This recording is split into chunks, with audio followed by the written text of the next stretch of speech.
So we've had a lot of concerning developments over the weekend regarding COVID passports and Boris Johnson's plans for them. And it comes at a time when deaths and cases of coronavirus are so low in this country. I think on Saturday and Sunday each we had 10 deaths.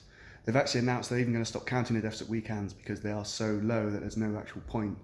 And yet this is the time that Boris Johnson has chosen to implement, despite all his previous denials, he's decided to implement the COVID passport scheme.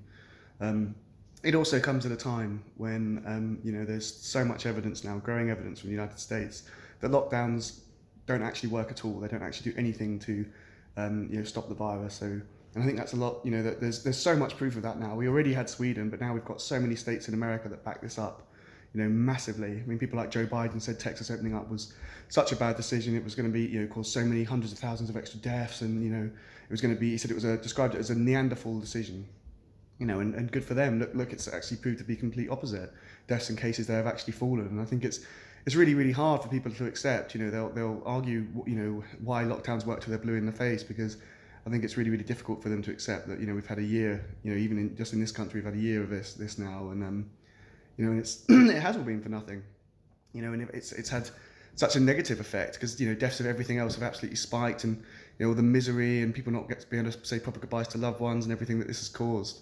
And it has all been for nothing. It's had a negative effect because it's trashed our economy, and it's going to cause so many extra deaths in the long run. So lockdowns were an awful decision. The government had a plan before, and it wasn't to implement lockdowns, and they should have stuck to that. I think one part of the original plan was to put a real emphasis on hygiene, and I think they should have stuck to that.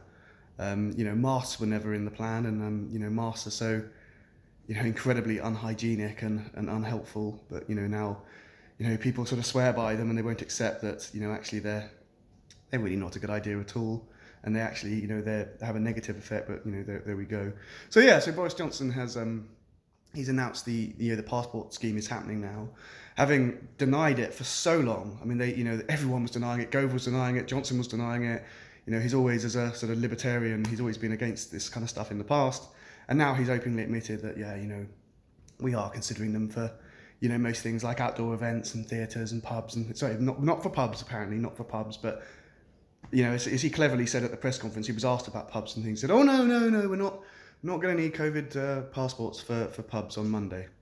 So, it's not what you were asked, is it, Boris? I mean, he actually has that much contempt. Do you think people are that stupid? It's like, then he also says, they're just going to be for a year. They're just going to be for a year. Don't worry, it's just for a year. So you're not giving up your civil liberties. It's only for a year. You're just giving them up for a year. How could anyone possibly believe that when he denied them that they were even happening, so many other times? It's like, everything he said. He said it would be inhuman for us to cancel Christmas, and he did. So if you believe him when he says it's just going to be for a year, then you're a being idiot. You really are, and that's on you. I think. COVID passports are the biggest threat to our civil liberties that we've possibly ever faced in this country and in the Western world. So more than ever, people need to stand up and make their voices heard and protest and vote for anyone. I mean, it's difficult to know who to vote for in the local elections in London, and because there's all the parties seem to be for it. I mean, there's Lawrence Fox. I mean, I don't know. How capable he is. I mean, that would be my temptation for a vote. But we really need to. But I think more protests, and just let Boris Johnson know that he can't get away with this stuff. And businesses need to make it clear that they won't implement it, and we need to support the businesses that don't. But we really, really need to make sure this doesn't happen, because this is really, really scary. And if this all goes through, this is going to destroy our civil liberties forever.